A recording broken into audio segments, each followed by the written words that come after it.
Ready start. किसी भी आयोजन की सफलता या विफलता इसी से तय हो जाती है कि उसमें पहुंचने वाले लोगों की सुविधा और सुरक्षा का इंतज़ाम कैसा है। प्रयागराज के महाकुंभ में बार बार पैदा हो जा रही परेशानियां इसी बात की गवाही है कि वहाँ जिस जोर शोर से लोगों को आने के लिए प्रेरित किया गया, उतनी संजीदगी से उनके आने जाने, ठहरने, नहाने आदि की व्यवस्था नहीं की जा सकी। शायद प्रशासन अंदाज़ा लगाने में विफल रहा कि कितने लोग वहां पहुंच सकते हैं और उनकी सुविधाओं का कैसे ध्यान रखा जाना चाहिए। पहले ही अमृत स्नान के बाद वहां बदइंतजामी की पोल खुलनी शुरू हो गई थी। मौनी अमावस्या के दिन मची भगदड़ में लोगों के घायल होने और मारे जाने के बाद भी ज़रूरी उपायों पर ध्यान नहीं दिया गया। इसके चलते न केवल प्रयागराज में बल्कि आसपास के वाराणसी और अयोध्या जैसे तीर्थ स्थानों पर भी परेशानियां बढ़ गईं। मौनी अमावस्या पर हुई भगदड़ के बाद सरकार और प्रशासन को काफ़ी किरकिरी झेलनी पड़ी। विपक्ष और संत समुदाय की आलोचनाओं के बाद मेला प्रशासन ने कुछ कड़े कदम जरूर उठाए।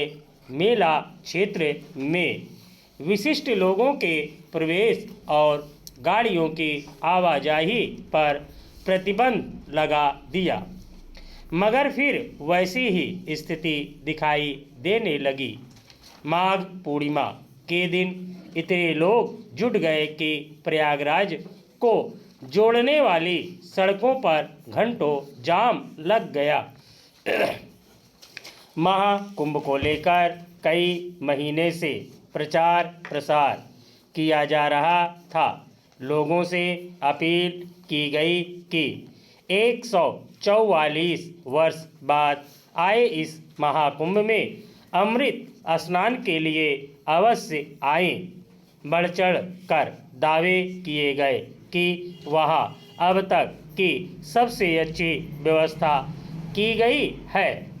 45 करोड़ से ऊपर लोगों के आने का अनुमान लगाया गया था, मगर इस आयोजन में विशिष्ट लोगों की सुविधाओं पर अधिक ध्यान केंद्रित किया गया, जिसके चलते आम लोगों को अनेक असुविधाओं का सामना करना पड़ा। लगातार रेल सेवाएं बाधित होती रही।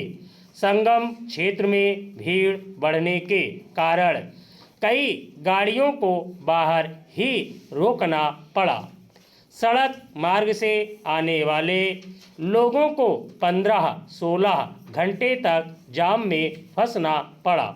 इसका अंदाज़ा इससे लगाया जा सकता है कि माघ पूर्णिमा के दिन मध्य प्रदेश सरकार को भी प्रयागराज जाने वाले मार्गों पर यातायात सुगम बनाने के लिए पुलिस प्रशासन को उतारना पड़ा।